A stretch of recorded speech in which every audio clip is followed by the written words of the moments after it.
There are mornings when you wake up feeling as though the day has already defeated you before it even begins. Your mind moves quickly, your energy moves slowly, and it feels as if everything ahead will be a battle, and it will be, unless you take control from the very moment you open your eyes. Most people live their mornings on autopilot, rushing, reacting, putting out fires, allowing the external world to dictate their inner state.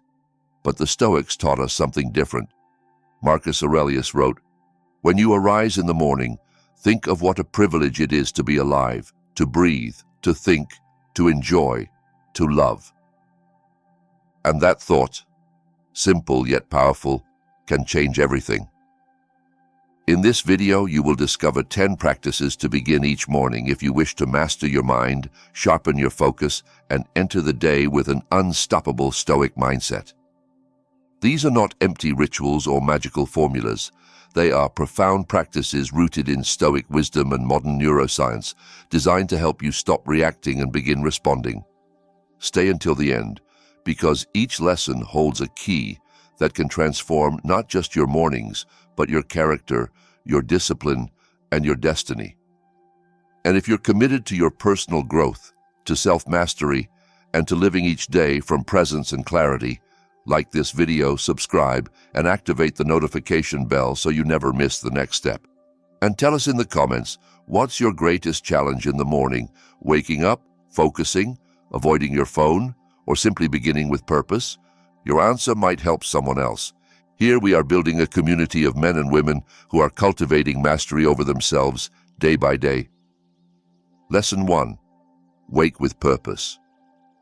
The way you open your eyes each morning is not merely a biological reflex. It is a decision that sets the tone for how you will face the world. It is the first step toward your daily destiny. Marcus Aurelius grasped this with clarity when he wrote, "At dawn, when you find it hard to get out of bed, remind yourself, I must go to work as a human being." He understood that the moment of waking is also the moment you begin to forge your character. In those first seconds, before your mind fills with noise, you have the power to sow either order or chaos. And what you sow is what you will harvest the rest of the day. Many people wake up as though their lives don't belong to them. They reach straight for their phones, respond to messages without intention, scroll through social media as if their first instinct is to flee into a world they don't even know. But a Stoic does the opposite. They begin in silence, with clear, firm intention. The morning is not a trap, it is a portal. If you learn to master that threshold between sleep and wakefulness, you will be much closer to mastering your mind. Because the one who masters their awakening does not need the world to remind them of their purpose. They already carry it within. They do not need external validation. They already know who they are. What happens when you don't wake with intention?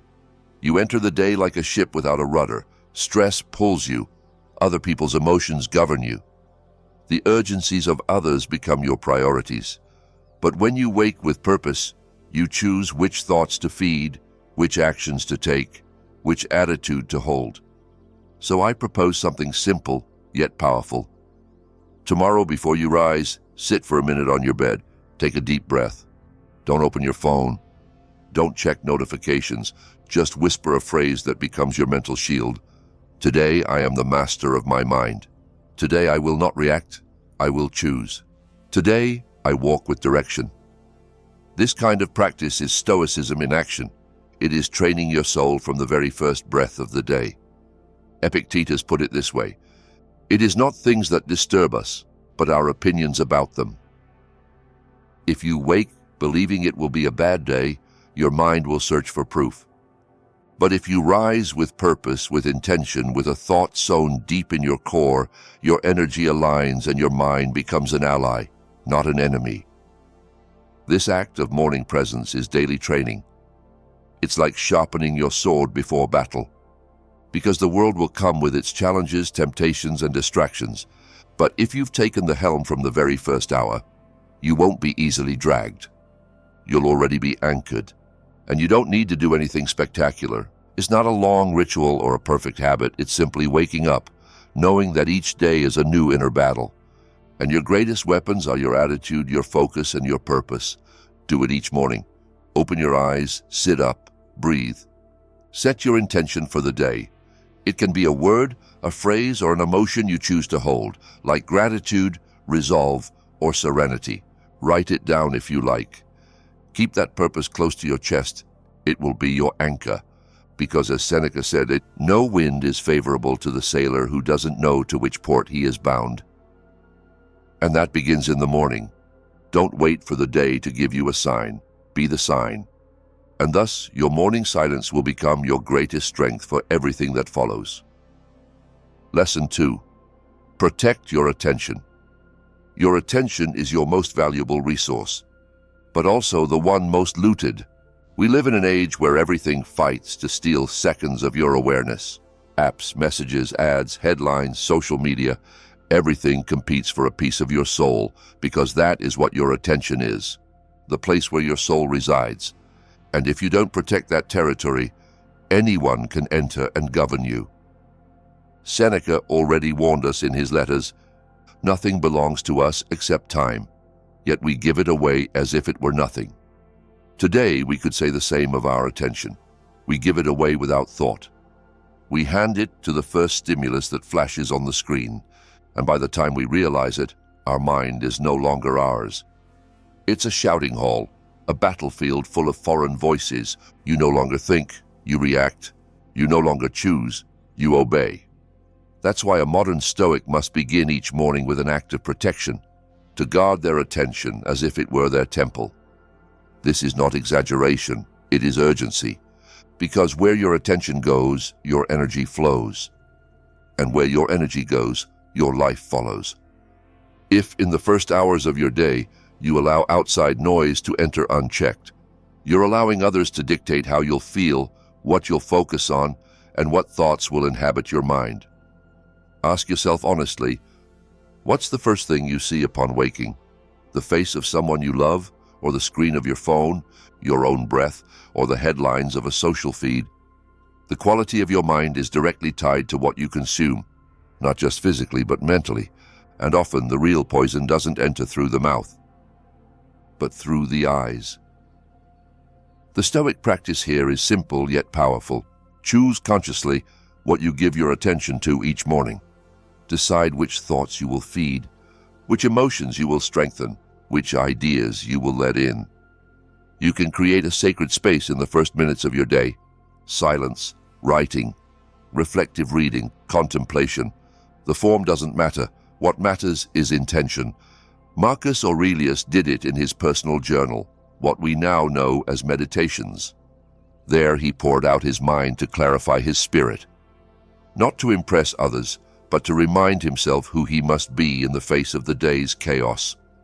You too can write, read, meditate, but most of all, you can decide what not to do. Don't open your phone right away. Don't respond automatically. Don't saturate yourself with empty stimuli. Protecting your attention isn't repression, it's direction. It's deciding that not everything deserves your gaze, your time, your energy. It's training your mind to become a lamp, illuminating only what matters and casting shadows over what does not. It's understanding that being busy is not the same as being productive, and being informed is not the same as being at peace. Pause now. Imagine that every thought you allow in upon waking is a seed. Some will bear fruits of clarity, purpose, and tranquility. Others will grow into anxiety, comparison, and noise. What are you planting each morning? Because your mind never rests. If you don't train it, someone else will. Epictetus said, "No man is free who is not master of himself." And being master of yourself begins with being master of your attention. It is not enough to say, "I want inner peace," if you open the door to everything that destroys it.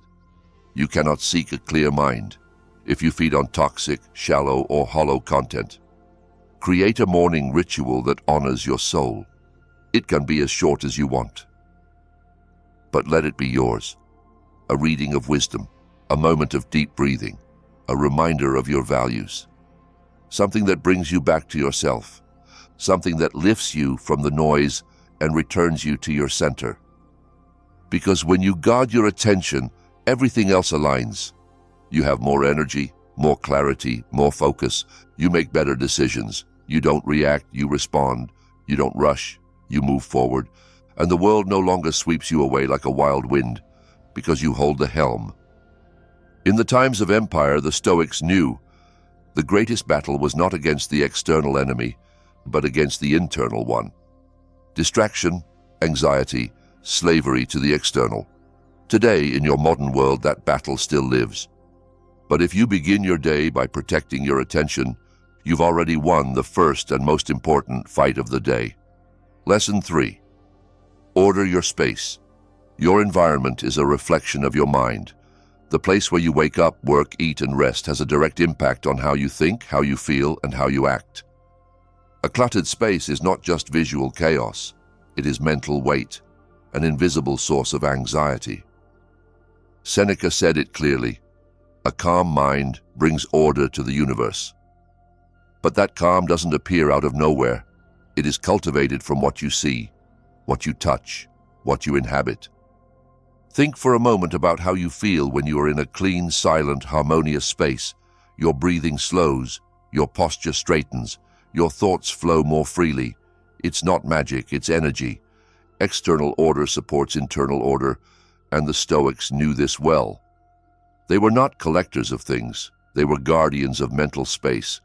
They understood that a controlled environment is an ally to a disciplined soul. Waking up each morning and tidying your space is not a minor chore. It is an act of self-respect. Making your bed, clearing your desk, placing your clothes where they belong, letting fresh air into your room. These simple gestures train something much deeper, self-direction. The message you send to your mind is clear. Here, there is presence. Here, there is clarity. Here, we breathe order. It's not about perfection. It's about intention. Because a chaotic room at the start of the day creates silent noise that follows you. That pile of unfinished tasks, that disorder in the corners, that accumulated clutter, all of it affects your energy, whether you notice it or not. But when you decide to begin the day by organizing your space, you are also organizing your inner world. Marcus Aurelius wrote in his Meditations that we should be like the rock that, even when struck by waves, remains firm and unmoved. But for a rock to be firm, it must rest on stable ground. Your surroundings are that ground. And if they are dirty, disorganized, or neglected, your strength weakens, often without you even realizing it. That's why order isn't merely aesthetic, it's a philosophical tool. Your desk, your bed, your kitchen, your phone. Each one is a small universe that can work for you or against you. If you clean your space each morning, you're also clearing mental excess. You make clearer decisions. You breathe better. You concentrate more because you're not being distracted by the unnecessary. Make this practice something sacred. Let ordering your space become your active meditation, not as punishment, but as a way to reconnect with yourself. As you clean, breathe deeply. Be grateful for that space. Visualize how you're creating a place where your mind will be able to work in peace, free from the interruptions of disorder. And this isn't just about your bedroom. Apply it to your digital environments too. Your phone is full of useless notifications. Your computer has files scattered everywhere. Your social media is saturated with content that doesn't contribute anything. Every click, every image, every icon is an entry point to your mind. If you don't clean it, you carry it. Epictetus said, "Don't be distracted by what's outside your control. Take care of what is." Your environment is within your control. Your order is within your control. And your decision to begin the day by cleaning your space is an act of inner power. No one can stop you from taking charge of what surrounds you. And by doing so, little by little, you also take charge of what lives inside you. So tomorrow, before rushing out, before diving into the external chaos, take a few minutes to tidy up your space, your things, your energy. Do it with music, with silence, with calm, but do it.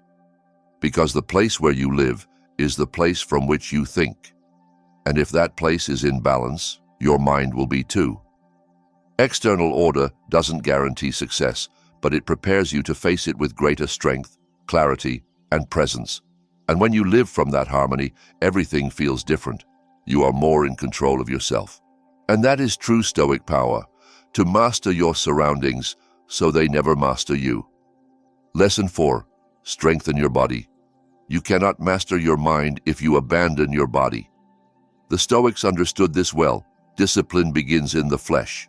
A weak body struggles to sustain a strong mind, and this is not about aesthetic obsession, nor about spending hours at the gym out of vanity.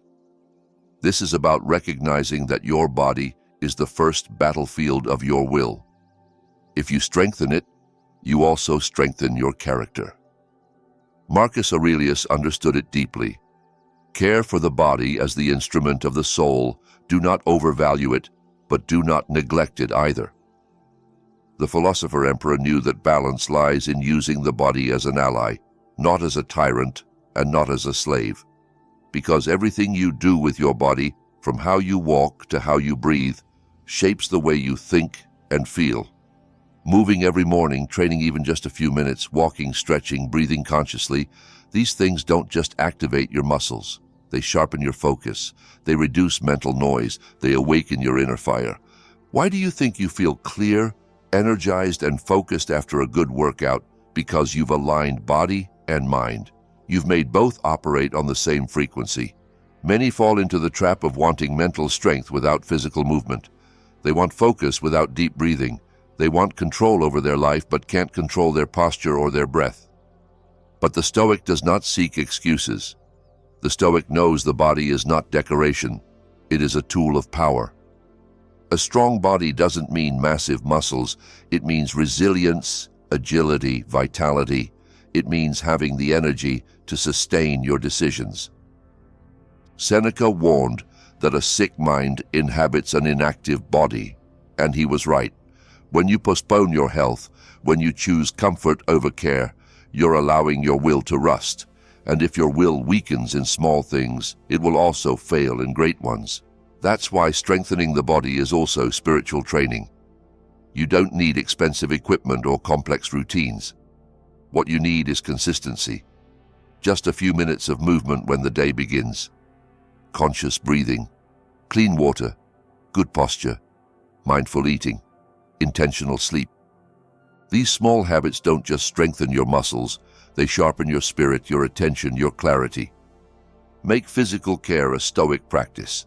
When you don't feel like training, do it anyway, not out of obligation, but as an exercise in mastery.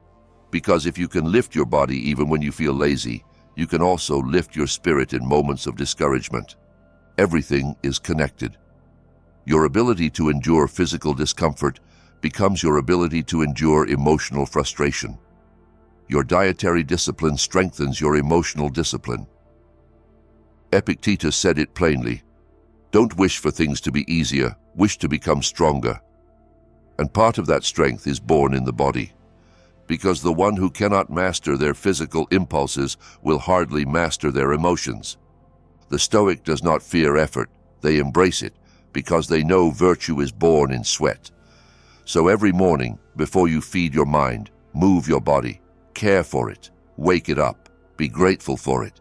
This body is your temple, your vehicle, your shield. Don't punish it for how it looks. Don't compare it to others. But do take responsibility for how you care for it, because every physical habit you build prepares you to face emotional storms with greater firmness. You don't need to be perfect, just consistent.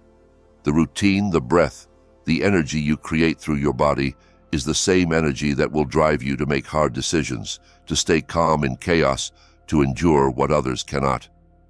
That is the true physical power of the Stoic, not to impress with strength, but to stand with steadiness. So today, strengthen your body, not for looks, but out of respect. Respect for your mission, respect for your soul, respect for the gift of being alive. Lesson 5. Visualize with clarity. Each morning is a blank page, but most people wake up and allow others to write on it first. Social media, the news, external noise, leftover worries from yesterday. And you? When do you write your own vision for the day? A Stoic does not begin the day reacting to the world. They begin by creating direction from within. That's why one of the most powerful morning habits is to visualize clearly what you want to feel, do, and build. Marcus Aurelius practiced this daily. In his meditations he wrote, "When you wake up, remind yourself what duties lie ahead and who you are." Before facing the empire, he faced himself. He imagined the kind of day that would test him. He prepared for criticism, for betrayal, for exhaustion, not out of pessimism, but as mental armor. He visualized himself acting with virtue, with calm, with justice, with discipline. That is what it means to visualize with clarity. It's not about dreaming of perfect outcomes. It's about rehearsing your character. How do you want to respond if someone offends you today? How will you act if temptation appears? What will you do if your plans fall apart? How will you move when life refuses to cooperate? This visualization is not fantasy. It's emotional strength training. It's sharpening your mental sword before the battle of the day, because what you don't imagine tends to catch you off guard. And what catches you off guard usually controls you. But when you anticipate it, when you breathe deeply at sunrise and mentally project your decisions, something inside you changes. You feel like you've already been there. You're no longer a slave to circumstance. You choose how to act. Seneca put it this way: "The wise man anticipates misfortunes, not to fear them, but to overcome them with fortitude." If you expect the day to flow without resistance, any obstacle will knock you over. But if you calmly foresee the obstacles and you see yourself overcoming them with composure, then you become the owner of your energy. This isn't naive optimism, it's conscious programming. What kind of person do you want to be today? What attitudes do you want to plant? How will you treat yourself when things get difficult? What boundaries do you need to remember? What gratitudes do you want to carry with you? All of that is rehearsed in the mind before the world comes knocking. Visualization is not a waste of time. It's an investment in direction. When you visualize your day, you reduce mental noise. You avoid falling into reactivity. You make decisions more aligned with your purpose. You don't act out of impulse. You act from conviction, and that is freedom. That is true Stoic self-direction, using your mind as a compass, not as a hostage to chaos. Make this practice a morning ritual. Upon waking, before touching your phone, close your eyes. Breathe deeply, and see yourself in your mind, walking with determination, speaking with respect, thinking clearly, feeling centered. Visualize the hard moments and see yourself responding with virtue. Envision the victories and give thanks in advance. Picture your future self acting from strength, because the more clearly you see it, the more real it becomes. Epictetus said it without hesitation. It's not things that disturb us, but our interpretation of them. And you can choose how to interpret them from the moment you wake. You can preview the chaos without fear. You can train your composure before you need it. You can wake up and remember, you are the director of your life's film, not anyone else. Visualization is not a spiritual luxury, it's a tool for clarity. It's pausing the world for a few minutes and remembering you decide how to think, how to feel, how to act. It is opening your eyes to the day with firm intention. Today, I will not drift. Today, I walk with direction. Don't let the first thought of the day come from the outside world. Let it come from your purpose. Let it rise from your center. Because when you visualize with clarity, you've already won half the battle. Lesson 6. Master your thoughts. The mind, when left unguided, becomes a labyrinth, a place where a single negative thought can multiply into a shadow without end. That's why, if there is one thing you must do every morning to take control of your day, it is to begin by mastering your thoughts. Because the one who does not control what they think cannot control how they feel, what they decide, or how they live. Marcus Aurelius wrote, "The quality of your thoughts determines the quality of your soul." And he was right. What you repeat to yourself each day forms the foundation of your decisions, your emotions, your relationships. It's not magic, it's biology. Your thoughts alter your chemistry, and your thoughts also create your habits. What you don't transform repeats.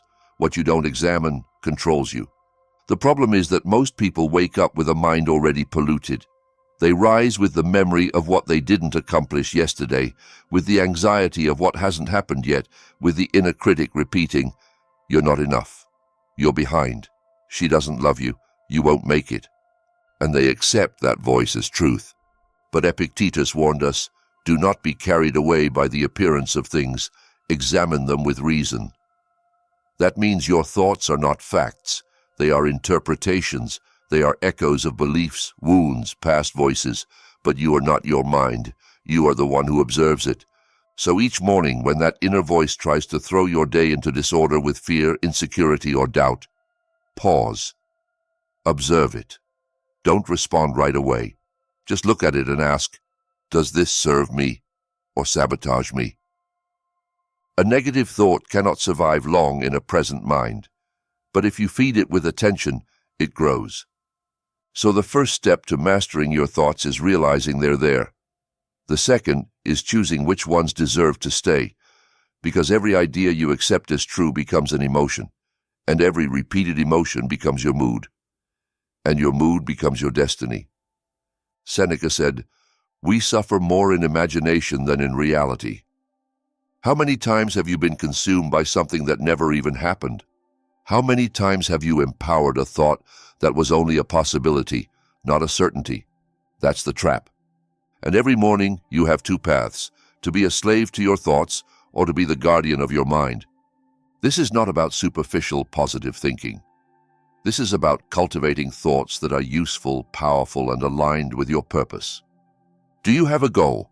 Think like someone who is already moving toward it. Did you face disappointment? Think like someone who learns and grows, struggling to trust yourself. Remember, each new day is a chance to rebuild, not from fear, but from your center. A very effective Stoic practice is conscious self-affirmation.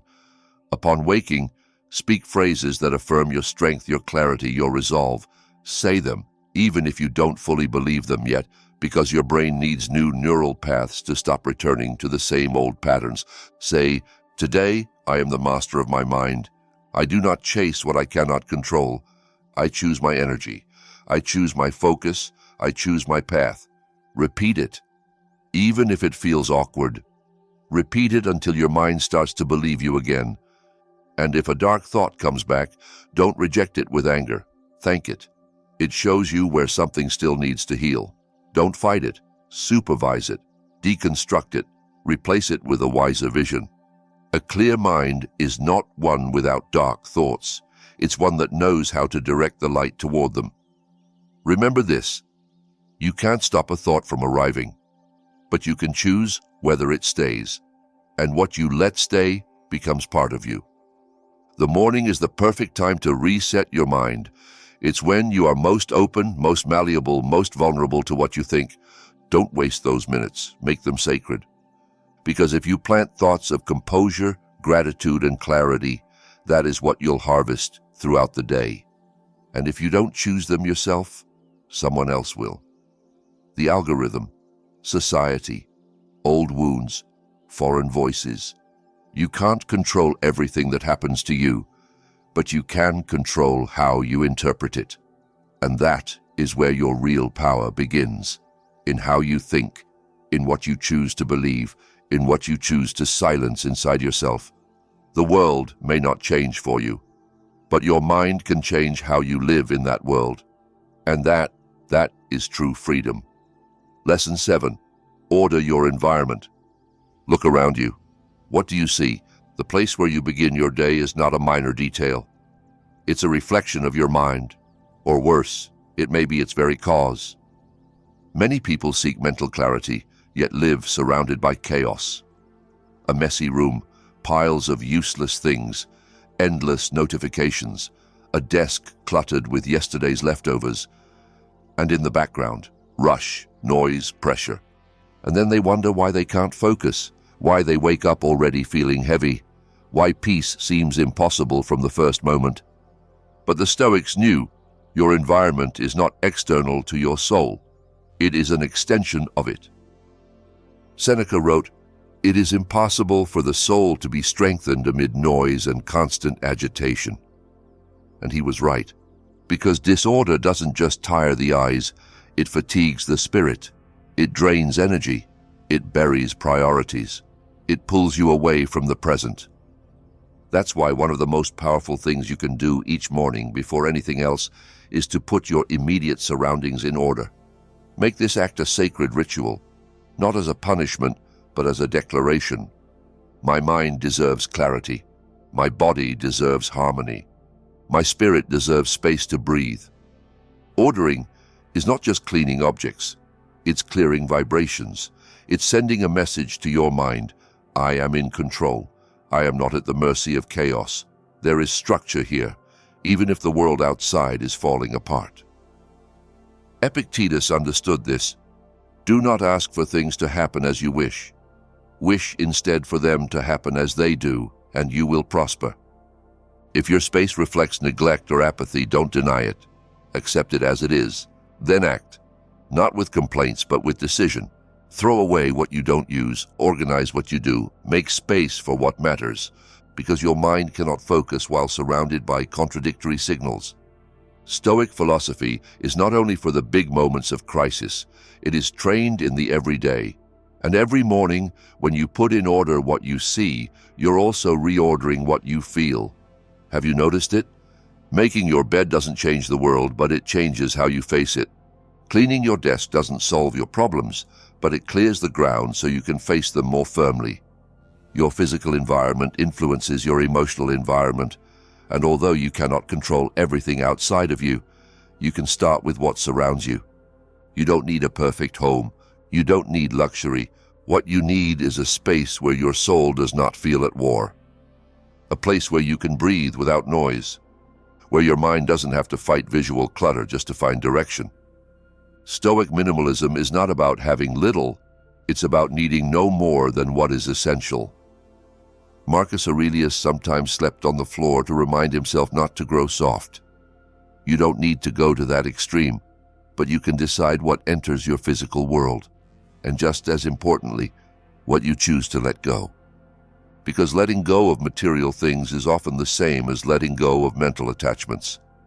Every unnecessary object is a reminder of a postponed decision, of an unresolved emotion, of a forgotten goal. That's why ordering your environment also means ordering your narrative, deciding what story you want to tell with the objects around you. Are they tools or distractions?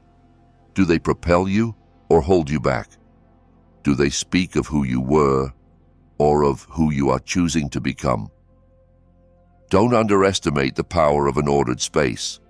It is the stage of your transformation, the place where you train your attention, where you plan, reflect, grow, and if that stage is polluted, your mind will be too.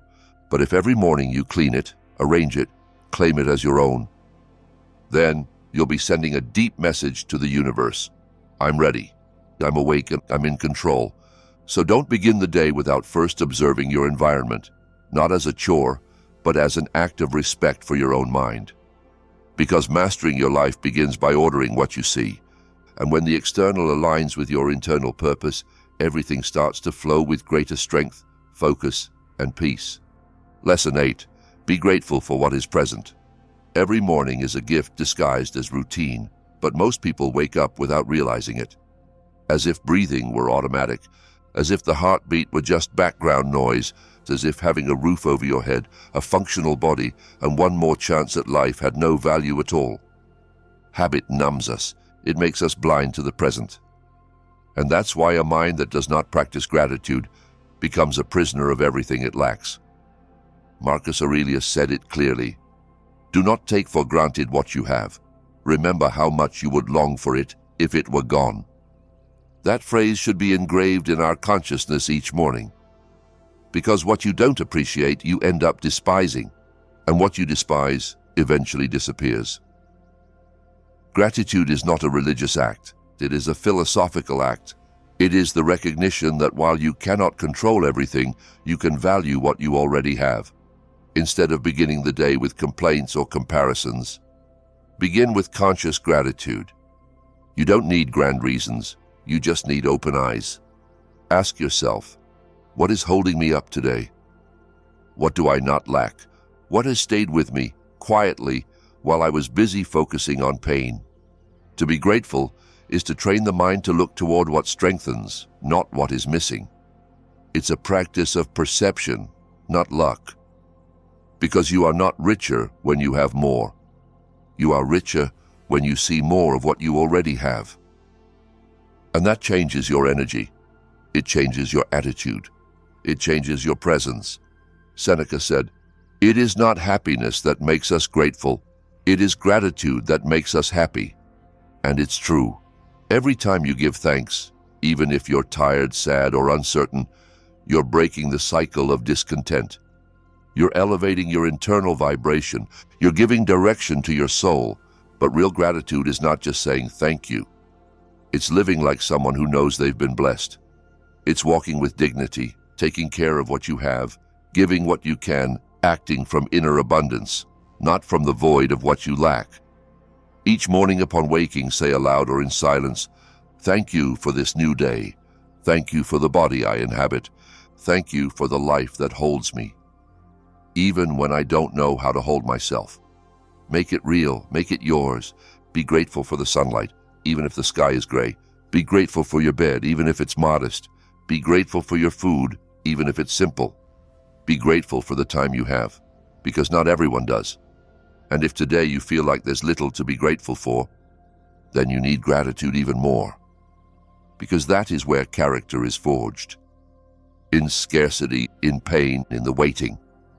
Epictetus, once a slave, later a philosopher, taught us, "Do not wish for things to happen as you want. Accept what happens as it is, and your life will flow serenely." And that acceptance is born from gratitude, because when you are able to say thank you to what is, without demanding that it be different, you are practicing a higher form of freedom. You are accepting your place in the universe with humility and courage. Make gratitude your first nourishment of the day. Don't look at your phone when you wake up. Look at your soul. Look at your surroundings. Look at what still remains, what has held you in silence, what keeps pushing you forward without asking for recognition. There is beauty in the ordinary if you train your eyes to see it. There are miracles in the details if your heart is willing. A grateful mind is not a naive mind, it is a powerful one. Because it no longer lives from lack, but from fullness. And when you begin your day from fullness, everything you do carries that energy. Your decisions, your words, your silences, all become imprinted with a higher awareness. And if you can be grateful even for the pain, for the challenge, for the loss, for the delay, then nothing can defeat you. Because you understand that everything has purpose, even when you don't see it yet. And that understanding is what makes you invincible. Lesson 9. Repeat your purpose. The human mind needs direction. Without an internal compass, anything external becomes a distraction, and that's how chaos begins. Social media, comparisons, frustrations, interruptions that feed nothing but noise. But when your purpose is clear, everything else loses its grip. You stop reacting, you begin to act. Marcus Aurelius understood this deeply. The soul becomes dyed with the color of its thoughts. And that is why it's vital to repeat your purpose to yourself every morning. It's not enough to know it once. You must remember it, declare it, feel it. Engrave it into your consciousness like an anchor that holds firm in the storm. Have you ever wondered why some days you start with energy, but within a few hours you feel lost or drained? It's because you forgot your purpose.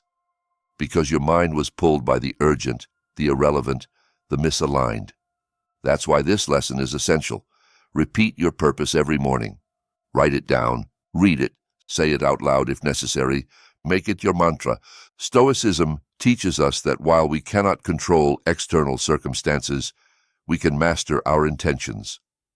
When you begin the day with a defined purpose, not just in your head but in your heart, You transform every ordinary action into something sacred. You no longer train just for appearance. You train for discipline. You no longer work just for money. You work for impact. You no longer speak to fill silence. You speak to offer truth. A clear purpose turns effort into meaning, and meaning is the nourishment of the soul. Without meaning, the mind burns out. But when you know why you do what you do, even hard days serve a higher purpose. Seneca said, "If a man knows not to which port he sails, no wind is favorable." That's exactly what happens to most people. They wake up and let life decide for them. They are dragged by messages, impulses, demands, instead of waking up and declaring, "Today I live with intention. Today I act from purpose." You are not here just to survive. You are here to fulfill a mission, no matter how small it may seem. It might be to strengthen your body, to sharpen your mind, to guide your children, to support your family, to serve others, to build something of value.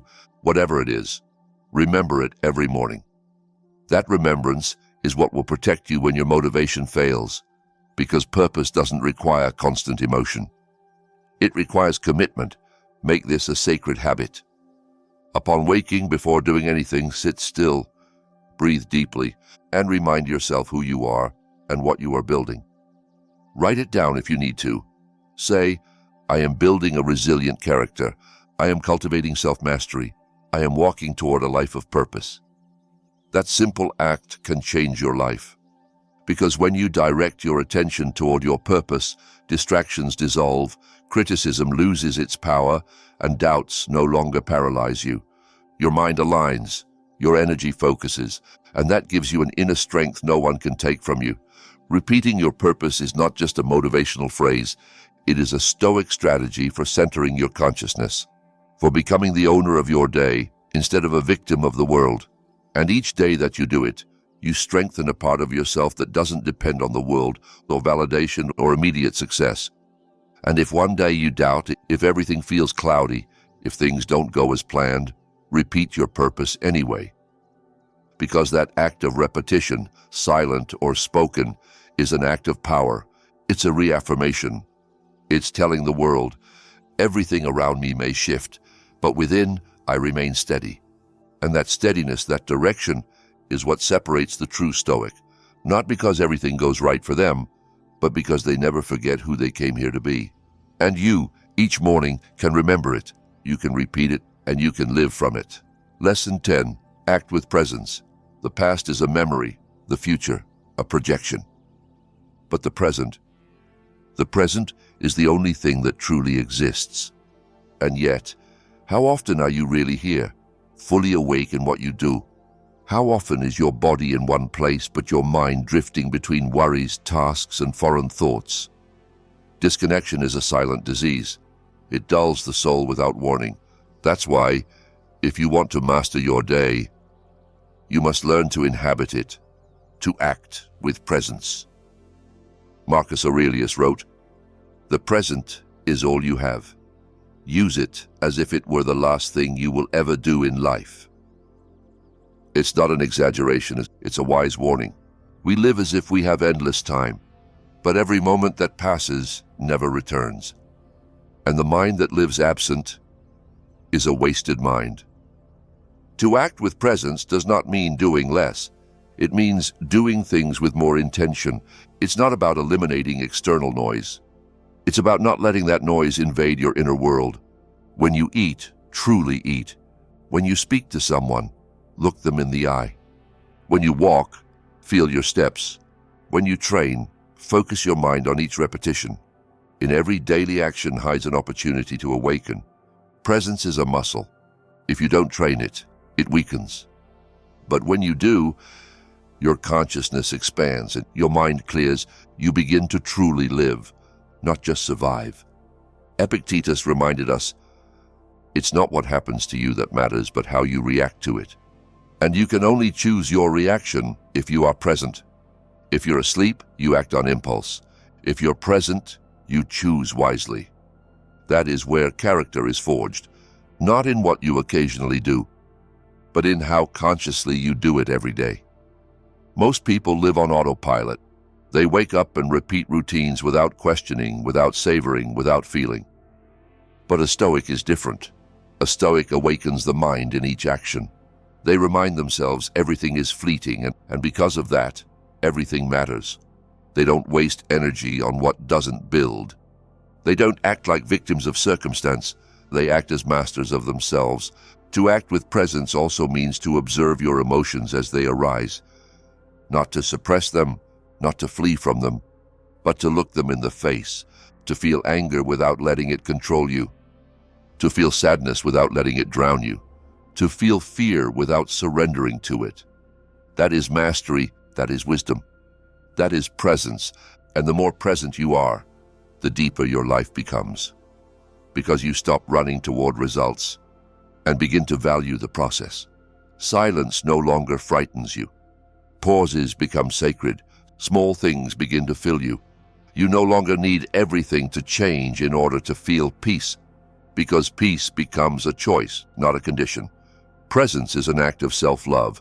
It is telling yourself, I am here completely with myself. It is no longer hiding behind the past that no longer exists, or the future that has not yet arrived. It is making this instant your refuge, your training ground, your inner temple. You can have 1,000 plans, but if you are not present, none of them will matter. You can chase all the goals, but if you don't live now, you'll never feel fulfilled. So in the midst of everything there is to do, pause, come back, return to this breath, to this step, to this unrepeatable opportunity of being alive. Stoicism is not a philosophy of abstract concepts. It is a daily practice of awareness, of presence, of intention. It is living with the knowledge that each moment is sacred, because it is the only one that truly exists. And you choose what to do with it. If you've come this far, it wasn't by accident. Something inside you is already awakening. Maybe you felt it for a while, that you can't keep living on autopilot, that you need to reconnect with yourself, that you must master your mind before the day drags you into chaos, and that transformation doesn't start tomorrow. It starts with small but powerful decisions every morning.